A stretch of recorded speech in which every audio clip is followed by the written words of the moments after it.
12 তারিখে নবী করিম সাল্লাল্লাহু আলাইহি ওয়াসাল্লাম জন্মদিন ঈদে মিলাদুন নবী। সাহাবারা জীবনে কোনোদিন ঈদে মিলাদুন নবী পালন করেছেন? এবং এই যে ঈদে মিলাদুন নবীর সংস্করণ, এগুলো এসেছে ফাতেমি বংশের যারা প্রচন্ড দিনের দুশ্মন ছিল, তারা এটাকে প্রথম এই আনুষ্ঠানিকতা দিয়ে শুরু করে দেয়। এই কালচারগুলো, এই দিনের আনুষ্ঠানিকতা, এর শরীয়তে কোনো ভিত্তি নাই। এই সবগুলোর ব্যাপারে নবী করিম সাল্লাল্লাহু আলাইহি ওয়াসাল্লাম বলেছেন, এগুলো যেই ব্যক্তি করবে এগুলো বেদাত। যে বেদাত করবে সে তার বেদাত তাকে জাহান্নামে নিয়ে যাবে। আল্লাহ রাব্বুল আলামিনের অনেক শুকর যে তিনি আমাদেরকে নবী মুহাম্মদ সাল্লাল্লাহু আলাইহি ওয়াসাল্লামের উম্মতের মধ্যে শামিল করেছেন। তিনি তাকে পাঠিয়েছেন আমাদের মধ্যে আমাদেরকে আল্লাহ তাআলার রাস্তার সন্ধান দিতে, এবং তিনি কোনো ত্রুটি না করে আমাদেরকে সমস্ত কিছু তিনি পরিষ্কার করে খোলাসা করে গিয়েছেন। সহিহ আকীদা, শরীয়তের সুন্দর রাস্তাগুলো, সুন্নত তরিকা পরিষ্কার ভাবে বয়ান করে গেছেন, এবং তিনি দিনকে মোকাম্মল করে দায়িত্ব পালন করার জন্য আল্লাহ তাআলা ওনাকে সুযোগ দিয়েছেন। আল্লাহ তাআলা কোরআনের আয়াত নাযিল করেছেন যে তিনি এই দিনকে কমপ্লিট করে দিয়েছেন। তার অর্থ হচ্ছে এই দিনের মধ্যে নতুন করে কোনো কিছু সংযোজন করার, অ্যাড করার,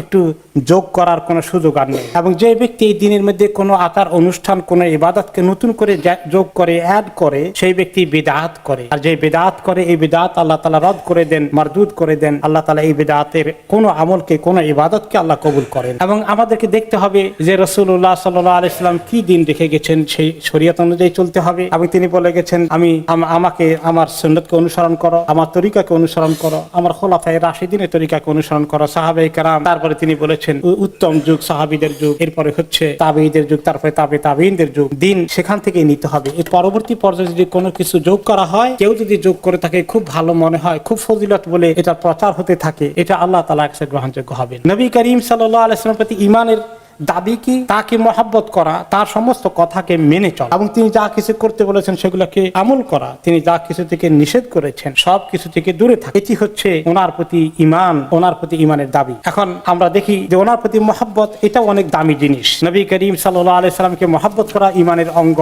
যে ব্যক্তি ওনাকে মহব্বত সেভাবে করে না, সেই ব্যক্তি তার মহব্বত, তার ঈমান মোকাম্মল হবে না যতক্ষণ না নবী করিম সাল্লাল্লাহু আলাইহি ওয়াসাল্লামকে নিজের থেকে, নিজের ছেলে মেয়ে, মা বাবা থেকে উত্তম মনে না করছে, মহব্বতের পাত্র না মনে। রাসূলুল্লাহ সাল্লাল্লাহু আলাইহি ওয়াসাল্লাম তিনি আমাদেরকে সাবধান করেছেন। তিনি বলেছেন, যা কিছু নতুন করে দিনের মধ্যে সংযোজন করা হয়, পরবর্তী পর্যায়ে যোগ করা হয়, এগুলো সবগুলো হবে বেদাত, এবং বেদাত মানুষকে গোমরাহির দিকে নিয়ে যায়, গোমরাহি মানুষকে জাহান্নামের দিকে নিয়ে যায়। তিনি আরো বলেছেন, যা কিছু দরকার ছিল জরুরি দিনের বিষয় সব আমি বলে গেছি, কোনোটা বাকি রাখি, আর যা কিছু নিষেধ করতে হয় সব আমি বলে গেছি, কোনোটা বাকি রাখি। হুযায়ফা ইবনে ইয়ামান রাদিয়াল্লাহু আনহু বলেছেন, যত এরকমের ইবাদত আছে, কোন ইবাদত যদি মানুষ সাহাবীরা না করে থাকেন, তাহলে এইরকম কোন ইবাদত কেউ আবিষ্কার করলে সেটা কোনোদিন আল্লাহ তাআলার কাছে কবুল হবে না। ওই ইবাদত কেউ যেন না করে। নবী করিম সাল্লাল্লাহু আলাইহি ওয়াসাল্লামকে মহব্বত করা অবশ্যই অত্যন্ত উত্তম জিনিস। এক সাহাবী এসে বললেন, ইয়া রাসূলুল্লাহ, কিয়ামত কবে হবে? তিনি বললেন, কিয়ামত কবে হবে উত্তর না দিয়ে বললেন, কিয়ামত হলে তার জন্য তোমার কি প্রস্তুতি আছে, আমল কি আছে? তিনি বললেন, ইয়া রাসূলুল্লাহ, কি আর আমল আছে? আল্লাহ এবং তার রাসূলকে মহব্বত। একেবারে কোনো আমল করেন না তা না, নামাজ পড়া ছেড়ে দেন নাই, সমস্ত আমলই করেন, হয়তো অনেক নফল আমল করেন না, এটাই বুঝিয়ে। তো তিনি বললেন যে তুমি যাকে মহব্বত করো, আল্লাহ তাআলা হাশরের ময়দানে তাকেই তোমার সঙ্গে রাখবে। এই কথা শুনে সাহাবীরা সবাই খুশি হয়ে গেল যে তারা যারাই রাসূলুল্লাহ সাল্লাল্লাহু আলাইহি ওয়াসাল্লামকে মহব্বত করে, ওনার সুন্নতকে আমল করে, তারা ওনার সঙ্গে জান্নাতে থাকার ব্যবস্থা হয়ে যাবে। সমস্ত সাহাবীরা এই খবরে খুশি হয়ে। ওনারা কিভাবে মহব্বত করেছেন তার অনেক প্রমাণ আপনি হাদিস শরীফে পাবেন, যে ওনার কথাকে সঙ্গে সঙ্গে আমল করেছেন, যে হাদিস শুনেছেন সেটা কি আমল করেছে। সাহাবী আব্দুল্লাহ ইবনে রাওয়াহা রাদিয়াল্লাহু আনহু, তার एग्जांपल হয়তো আমরা আরো শুনে, তিনি মসজিদে আসছিলেন, তখন খুতবা শুরু হয়ে গেছে, জরুরি কারণে লেট হয়ে গেছে। খুতবার মধ্যেই কিছু লোক যখন হাঁটছিল, রাসূলুল্লাহ সাল্লাল্লাহু আলাইহি ওয়াসাল্লাম বলেছিলেন, সবাই বসে পড়ো, হাঁটাহাঁটি করো না। এই কথা শুনে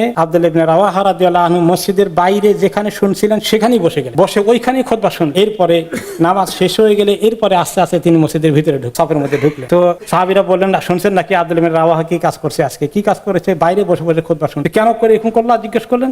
আপনি না বলছেন বসে যেতে, আমি কি আর দেরি করতে পারি? আল্লাহ না বলছে আপনি যা বলবেন তাই আমল করতে হবে। সুবহানাল্লাহ। তিনি খুশি হয়ে গেলেন। তিনি বললেন যে এইরকম ভাবেই তোমাদেরকে আল্লাহ তাআলা আল্লাহর কথা, আল্লাহ রাসূলের কথা শোনার জন্য আমল করার তৌফিক দান। এই হলো ওনাকে মানার সুন্দর একটা एग्जांपल। আরেকটি एग्जांपल হচ্ছে রাসূলুল্লাহ সাল্লাল্লাহু আলাইহি ওয়াসাল্লামের কথাকে কিভাবে গুরুত্ব সহকারে শোনা। একটা আয়াত নাজিল হলো, সাহাবীরা কেউ কেউ একটু জোর গলায় কথা বলতেন, কারো গলার আওয়াজ একটু মোটা, অনেক জোরে ছাড়া আস্তে কথা বলতে পারে। তো নবী করিম সাল্লাল্লাহু আলাইহি ওয়াসাল্লাম মজলিসে বসলে ওনার সামনে থাকলে যেন আস্তে কথা বলে, জোরে না কথা যেন না বলে। আল্লাহ তাআলা আয়াত নাজিল করলেন, শোনো তোমরা কখনো নবী করিম সাল্লাল্লাহু আলাইহি ওয়াসাল্লামের গলার উপরে, স্বরের উপরে, আওয়াজের উপরে যেন তোমাদের আওয়াজ উপরে না যায়, খবরদার, তাহলে তোমাদের সমস্ত আমল বরবাদ হয়ে যাবে, তোমরা টের পাবা না। তার মানে নিশ্চিত নিশ্চিত জাহান্নাম হয়ে যায়। এই কথা শোনার পরে সাবিত ইবনে কাইস নামে এক সাহাবী ছিলেন, ওনার গলার আওয়াজ ছিল অনেক মোটা, উনি আশ্চর্য কথা বলতেই পারেন। এখন উনি এই আয়াত শুনে মনে করলেন এই আয়াত বোধহয় আমাকে নিয়ে নাজিল হয়ে, তিনি আর রাসূলুল্লাহ সাল্লাল্লাহু আলাইহি ওয়াসাল্লামের সামনেও আসেন না, কাছেও আসেন, দূরে থেকে নামাজ পড়ে আবার চলে যান ঘরের মধ্যে, সারাদিন ঘরে বসে বসে কাঁদতে থাকেন,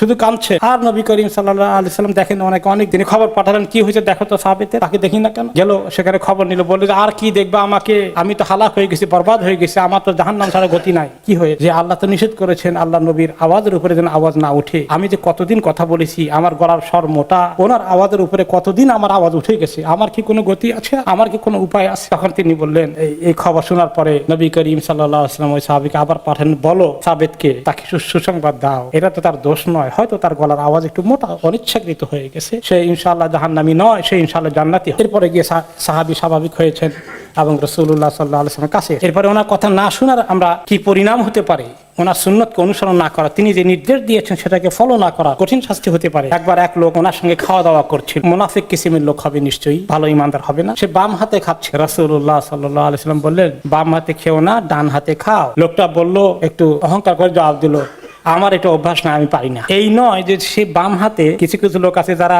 ন্যাচারালি ডান হাতে খেতে পারেন না, ডান হাতে কিছু ধরতেও পারেন না, তাদের ডান হাত কাজ করে না, এটা ওই লোকটা ওইরকম ছিল না, যাদের ন্যাচারালি তাদের ব্যাপারে আল্লাহ মাফ করে দিবেন। এই লোকটা ইচ্ছা করলে পারতো, কিন্তু তার অভ্যাস হয়ে গেছে বাম হাতে খাওয়া। এখন আমাদের সমাজে দেখবেন অনেকে বাম হাতে পানি খায়, বাম হাতে চা খায়, এটা মানে এটাই অভ্যাস হয়ে গেছে, অথচ তারা ডান হাত ব্যবহার করতে পারে। এইরকম লোকটা তাকাব্বর করে বললো যে না, আমার এটা প্র্যাকটিস নয়, আমি পারি। তখন নবী করিম সাল্লাল্লাহু আলাইহি ওয়াসাল্লাম বললেন লাস্তাতা, তুমি আর পারবা। এরপর থেকে সেই লোকটি তার ডান হাতকে আর কোনোদিন উপরে উঠাইতে পারে, প্যারালাইজড হয়ে। তো আল্লাহ এবং তার রাসূলকে না মানার কি শাস্তি হতে পারে, এটা হলো ওনার সঙ্গে আমাদের সম্পর্ক। এই যে মহব্বতের সম্পর্ক সাহাবীরা দেখিয়েছে, এই মহব্বতের সম্পর্ক অন্তর দিক থেকে যেমন আসবে, সবকিছুর ঊর্ধ্বে নবী করিম সাল্লাল্লাহু আলাইহি ওয়াসাল্লামের মায়া মমতা নিজের ছেলে মেয়ের চেয়েও বেশি। আবার বাস্তবে নিজেদের আমলের মধ্যে নবী করিম সাল্লাল্লাহু আলাইহি ওয়াসাল্লামের প্রত্যেকটি কথাকে অক্ষরে অক্ষরে পালন করার জন্য। না এই ব্যাপারে আরেকটা মতামত আছে, না এই ব্যাপারে তো আরো বিভিন্ন মত আছে। এইরকম কথা বলে সঙ্গে সঙ্গে রিয়াকশন দেখানো কিন্তু ঈমান হারা হওয়ার লক্ষণ হয়ে যায়। এখন আমাদের সমাজে কিছু লোকে মহব্বত দেখায়, রবিউল আউয়াল মাস আসলে 12 তারিখে নবী করিম সাল্লাল্লাহু আলাইহি ওয়াসাল্লাম জন্মদিন, ঈদে মিলাদুন নবী। ইসলামের মধ্যে ঈদ কয়টা? 2টা। 3 নম্বর ঈদের কোন সুযোগ আছে? এটাকে সাহাবারা 3 নম্বর ঈদ মেনেছেন? সাহাবারা জীবনে কোনোদিন ঈদে মিলাদুন নবী পালন করেছেন? সারা জীবন ওনাদের জীবনে নবী করিম সাল্লাল্লাহু আলাইহি ওয়াসাল্লাম মায়া মমতা ছিল। একদিন নয়, একদিনের আচার অনুষ্ঠান করে ওই দিন খুব করে মিষ্টি জিলাপি খাইতে হবে, খুব একটা মানে আনুষ্ঠানিকতা পালন করতে হবে। আবার কেউ কেউ মনে করেন এটা যদি জরুরি না হয়, গুরুত্বপূর্ণ না হয়, তাহলে কি রাষ্ট্রীয় ছুটি ঘোষণা করা হয় না? রাষ্ট্রীয় ছুটি রাষ্ট্রের মধ্যে ইসলাম কোন জায়গায় আছে? সব তো উল্টো পাল্টা। যেটা ইসলামের দরকারি জিনিস সেটা নাই, আর যেটা বেদাত সেটা নিয়ে ঢুকে দিয়েছে রাষ্ট্রের ভিতরে। কাজে রাষ্ট্র কোনো দলিল না, দলিল হলো আল্লাহ এবং তার রাসূল সাল্লাল্লাহু আলাইহি ওয়াসাল্লাম, সাহাবায়ে কেরাম কিভাবে করেছেন। এবং এই যে ঈদে মিলাদ নবীর সংস্করণ, এগুলো এসেছে ফাতেমি বংশের যারা প্রচন্ড দিনের দুশ্মন ছিল মিশরে, তারা এটাকে প্রথম এই আনুষ্ঠানিকতা দিয়ে শুরু করে দেয়। পরবর্তী পর্যায়ে না জেনে না বুঝে লোকেরা এটাকে ফলো করা শুরু করেছে। আমাদের উপমহাদেশে এই কালচারগুলো, এই দিনের আনুষ্ঠানিকতা, এর শরীয়তে কোনো ভিত্তি নাই। এই সবগুলোর ব্যাপারে নবী করিম সাল্লাল্লাহু আলাইহি ওয়াসাল্লাম বলেছেন এগুলো যেই ব্যক্তি করবে এগুলো বেদাত, যে বেদাত করবে সে তার বেদাত তাকে জাহান্নামে নিয়ে যাবে। কাজেই এই সমস্ত বিষয় থেকে সাবধান। আমাদের সঙ্গে নবী করিম সাল্লাল্লাহু আলাইহি ওয়াসাল্লামের সম্পর্ক হবে যে আমরা ওনার মহব্বত করব, ওনার প্রতি ঈমান আনবো, ওনার প্রত্যেকটি কথা মানার চেষ্টা করব। এবং যে কাজ সাহাবায়ে কেরাম করেননি, আবু বকর ওমর রাদিয়াল্লাহু আনহুমা, তাদের থেকে আমরা আল্লাহ নবীকে বেশি মহব্বত করি। ওনারা এইরকম মিলাদুন নবী অনুষ্ঠান করেছেন, ইমাম আবু হানিফা করেছেন, ইমাম